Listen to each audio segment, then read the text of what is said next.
आज मैं इस वीडियो में बताने वाली हूँ कि फरवरी और मार्च के मंथ में हम हमारे गार्डन में क्या क्या काम कर सकते हैं जिससे कि हमारा गार्डन पूरे साल हरा भरा और फ्रूटफुल रहे। तो ये मेरे विंटर में लगाए हुए टमाटर हैं जो लगभग रोज ही 5 से 6 टूटते रहते हैं और रोज ही हार्वेस्टिंग चलती रहती है।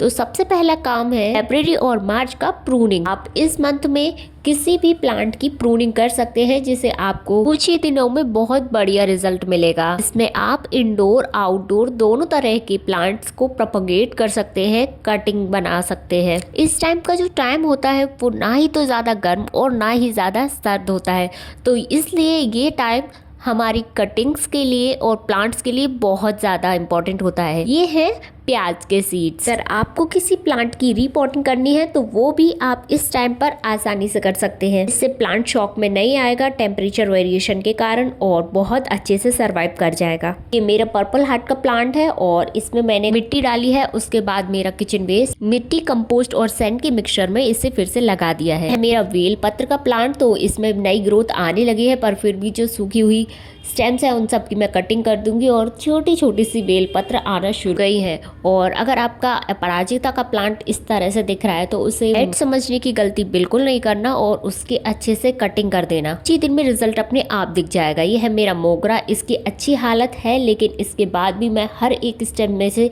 इसकी छोटी छोटी सी कटिंग कर दूंगी जिससे कि इसकी नई नई और ज्यादा ब्रांचेस आएंगी और उतने ही ज्यादा बर्ड्स और फ्लावर्स हमको मिलने वाले हैं। साथ में हम इन कटिंग से नए नए प्लांट्स भी प्रिपेयर कर सकते हैं। जब मैं मेरी इस मोगरा की कटिंग कर रही थी तब मैंने कुछ अलग सी चीज देखी। चलो आपको भी दिखाती हूँ।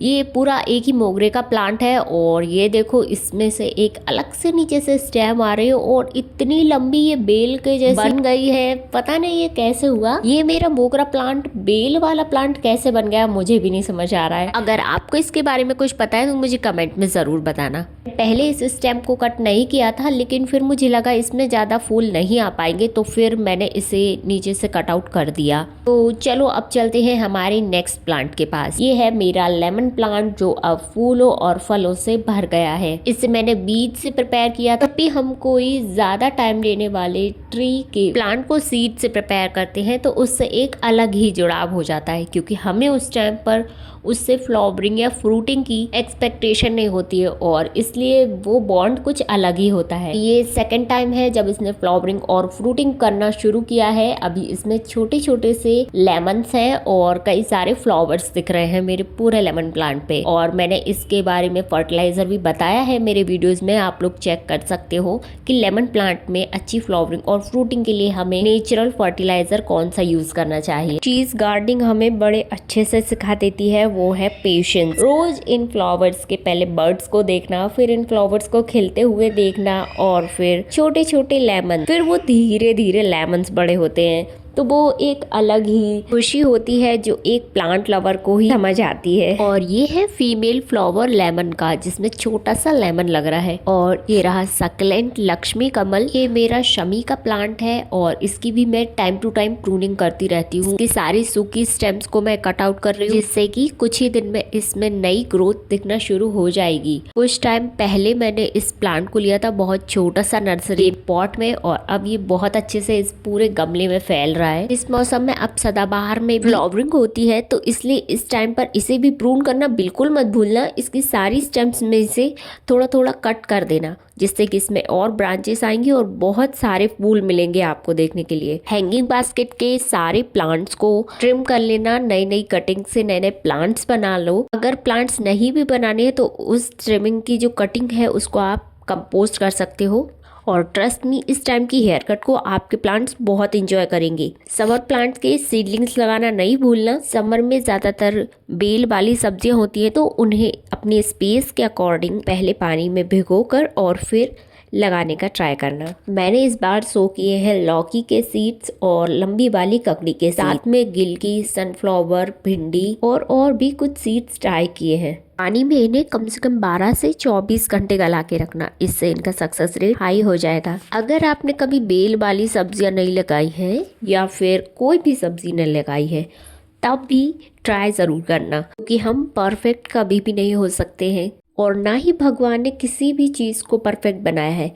तो इसी इम्परफेक्टनेस के साथ नई नई चीज़ें ट्राई करना, नए नए बीज आने की कोशिश करना और इस उगाने की प्रोसेस में कैसा फील होता है, इस एक्सपीरियंस को मुझसे सुनने के बजाय खुद से फील करके देखना। ये टाइम प्लांट्स को फर्टिलाइजर देने के लिए भी परफेक्ट टाइम होता है। तो अपने होममेड कंपोस्ट या काऊ डंग कंपोस्ट को आप सारे प्लांट्स में गुड़ाई करके दे देना है। कंपोस्ट की बात आ गई है तो ये मौसम आ गया है कंपोस्ट जल्दी जल्दी बनने का, मतलब गर्मी आ रही है तो कंपोस्टिंग की जो प्रोसेस है इस टाइम पर बहुत अच्छी होती है, जल्दी जल्दी कंपोस्ट बनता है। तो अगर आप अभी कंपोस्टिंग नहीं करते हैं तो ये टाइम बिल्कुल परफेक्ट है आपकी कंपोस्टिंग जर्नी को स्टार्ट करने का। मौसम चेंज हो रहा है, प्लांट्स को आप खाद देंगे, अलग अलग तरह के बीज लगाएंगे तो वीड्स का उगना बहुत नॉर्मल होता है। तो मेक श्योर करना कि सारे प्लांटर्स में से आप मेन प्लांट को अच्छे से न्यूट्रिशन मिले, इसके लिए उसके आसपास के सारे वीड्स को निकाल देना। जो भी मेन प्लांट के अलावा प्लांट्स उगेंगे उनको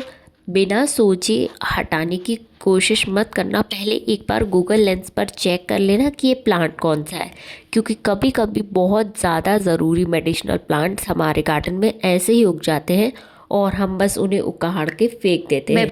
गार्डनिंग के साथ बटरफ्लाई भी रेस करती हूँ। इसमें ये एक कैटरपिलर है और प्यूपा है मेरे हाथ में। मैं अभी तक 39 से ज़्यादा कैटरपिलर्स को बटरफ्लाई बना के उड़ा चुकी हूँ। ठंड के टाइम में सबकी तुलसी इस तरह से सूख जाती है। अगर अभी भी इनकी केयर ठीक से नहीं की तो फिर ये तुलसी नहीं बचती।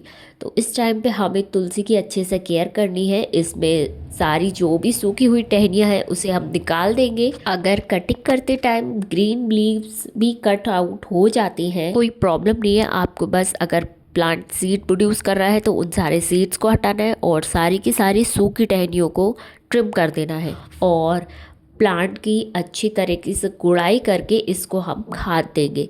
साथ में थोड़ा सा हल्दी पाउडर भी स्प्रिंकल कर सकते हैं जिससे कि कोई फंगस ना लगे। तो ये मेरा होममेड कंपोस्ट है जिसको मैं मेरे पूजा के फ्लावर्स और किचन वेस्ट से बनाती हूँ। अभी मैं तुलसी में यही यूज़ कर रही हूँ। साथ में जो हमने मिट्टी हटाई थी थोड़ी सी उसके लिए लगा देंगे। ये रहे मेरे टमाटर। मैं नॉर्मली टमाटर हार्वेस्टिंग की वीडियो नहीं बना पाती हूँ क्योंकि मेरा बेबी जैसे ही कोई टमाटर थोड़ा सा पकता है उसे तोड़ लेता है और इस चीज़ को मैं बहुत अच्छा मानती हूँ क्योंकि वो बिना कोई केमिकल की सब्जी अपने हाथ से तोड़ के खा पा रहा है।